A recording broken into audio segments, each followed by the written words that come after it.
So this chick hit me up on Facebook one time a decade ago or so, and we started talking or whatever. And I was like, I think what it actually said is I had posted on my Facebook, "Hey, I'm in like Miami for the week. What's fun to do here?" What I mean is, who wants to come fuck me?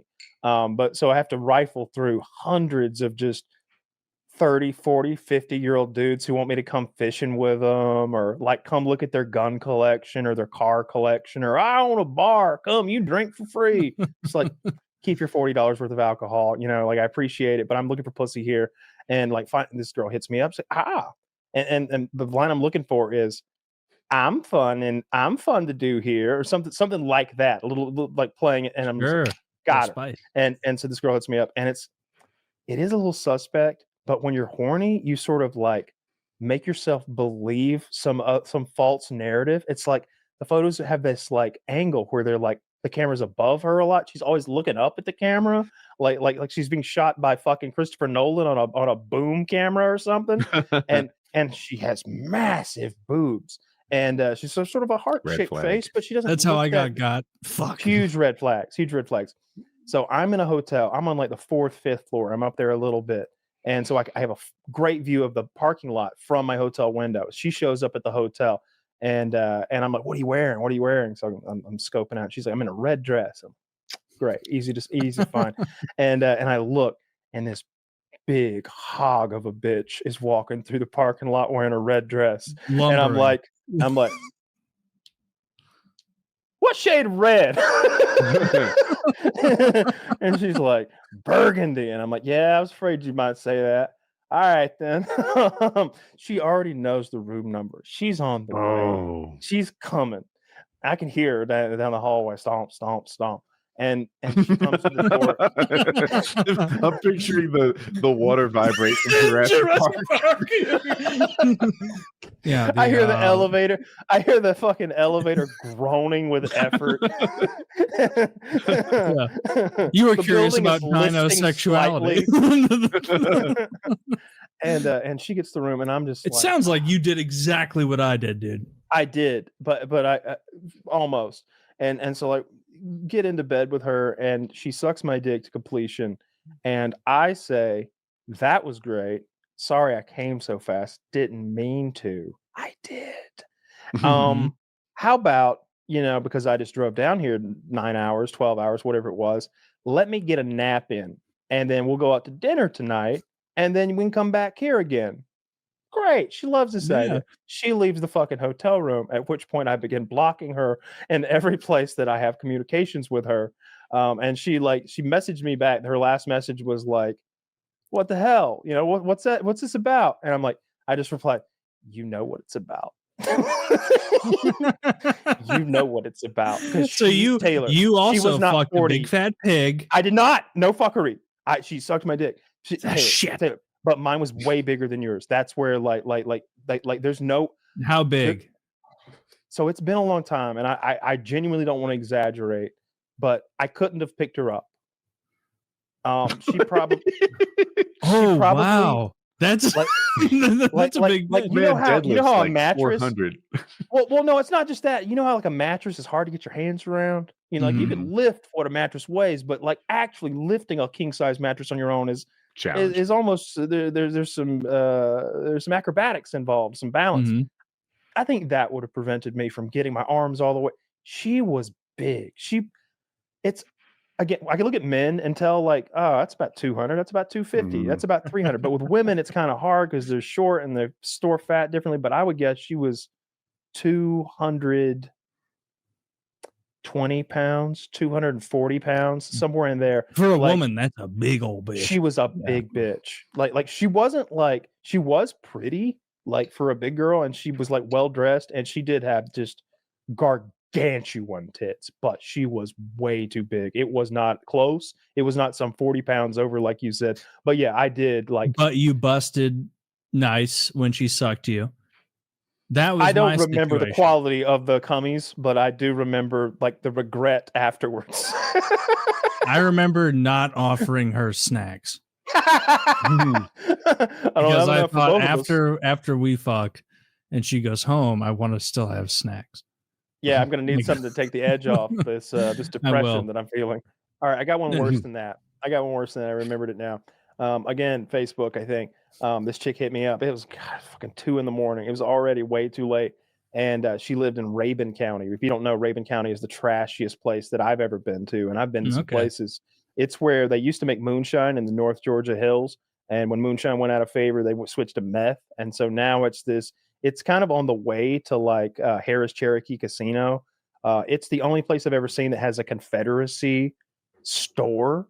They sell everything with a Confederate flag on it. They've got dream catchers with Confederate flags on it. It's absurd. But this girl hits me up and she's like, yeah, I'm in Rape County. And she's like, what's Russia like? And I'm just like, I'm like, actually, I'm 40 minutes away, bitch.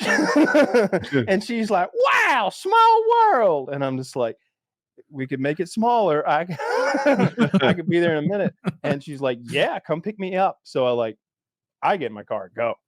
It is about 45 minutes. So at 2 a.m, I drive to Rabun County, and it's a mountainous area. It's like a lot of people live up on the mountains. And so you got to go on these little roads that sort of circuitous back and forth, like paths up the mountain into these little communities. It's not like sketchy. It's not like hill country hillbillies. It's like decent houses and everything, but it's just out of the way. And pull up into this girl's yard, and she's like jogging away from the house into the night in pajamas. She is of age. And she gets into my car and she's like, let's go. And I'm like, okay, that was a little odd. And like, she goes, oh, you're not Russian? And then, so now we're having that conversation on the drive to the motel. Like, nope.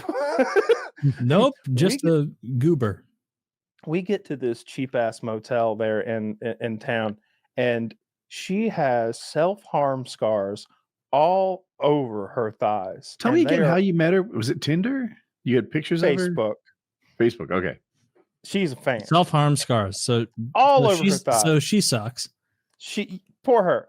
All over her thighs. She's all covered up with big, nasty, thick, wide scars all over. She's on top of me riding, and she is grunting like a wildebeest and having the time of her life. I'm not so much.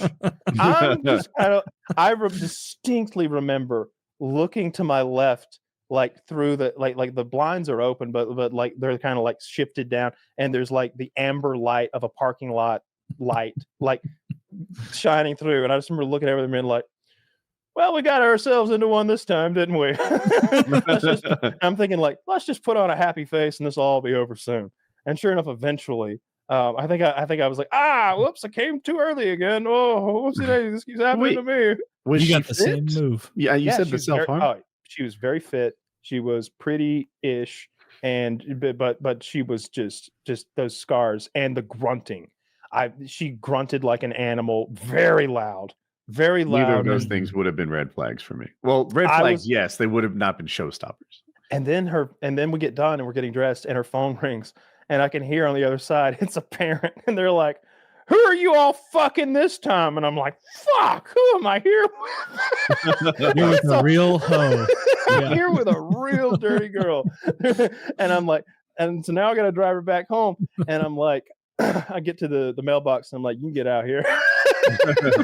you get the fuck out right here and make your way on up to the house. I ain't pulling into that driveway. I don't know who might be up there waiting and what kind of handgun, cannon, artillery piece they might be holding on to when I get there.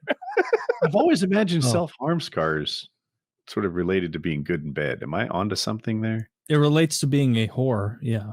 Oh, come on, don't say that. It relates to mental illness and struggling with that and dealing with things they can't control in their lives. I just said that. No, I would separate that from any other negative attributes. That's a mental illness side effect, which I had a period when I worked or when I lived in St. Louis City in Central West End. I had that loft that was kind of hip and fun, and my Tinder was like a buzz because I was in a good place. And I remember for like a few months, I would, and I can't believe I did this, I would tell girls that wanted to hook up that evening that I was available to, but that I had a hard out at 10 p.m. because I had to go to a friend's birthday. I always said a birthday party. And so like these girls would come over and we'd fool around and do whatever. And then as like the part that the girl wants, which is like the hanging out afterward and like trying to create a relationship, I'd be like, well, this is going great, but unfortunately, I got to go to my friend's birthday party. And so I would have these girls leave at like 9 p.m. And then I went to a friend's place for his birthday. The one time I wasn't lying about it. And I was like, oh yeah, I just met up with a Tinder girl beforehand. And then I just told her I had to come here.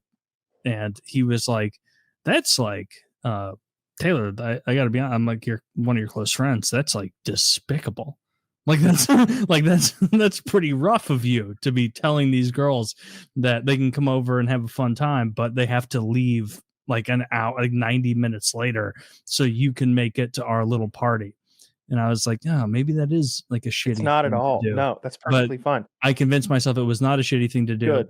And that is how that's how I met your mother. That's how Condom Pass came to be made. In the no, absolutely. The side of my bed. No, that's fine. Yeah, you can go home. We're done here. Or hang out and we'll do it again. But like, No. How did you? Like, I guess you were pretty certain you were gonna bang as soon as she got there. Like, how did they verbalize that? It was because we had been chatting about fucking beforehand. Like, it wasn't like a sudden thing. It's that they made clear what their goal was. I made clear what mine was. They showed up. We did it. But you also got the vibe that they wanted a relationship afterwards. They did. They all. I mean, they were hoping to leverage into a relationship. Not all of them. Most of them do. Yeah. Most of them do want to leverage that into a relationship. Women don't like the casual, trashy sex as much. Some do. Well, this one didn't. Or these ones didn't. And so we'll see. Joke's on her. Joke's on her. And I remember, and one of those bitches fucking gave me my third round of chlamydia. Jesus Christ, you got to wrap that shit up. What is your problem, dude? I don't wear condoms. Jesus Christ, Taylor. Condoms one more for a home run. It is only homosexuals and sailors wear condoms. Whatever religion is against it is what I am, and I'm not cool. Fucking hell! No, condoms are the worst. Condoms are the worst. Do you not ask girls for? Everyone's talking about it. Everyone knows.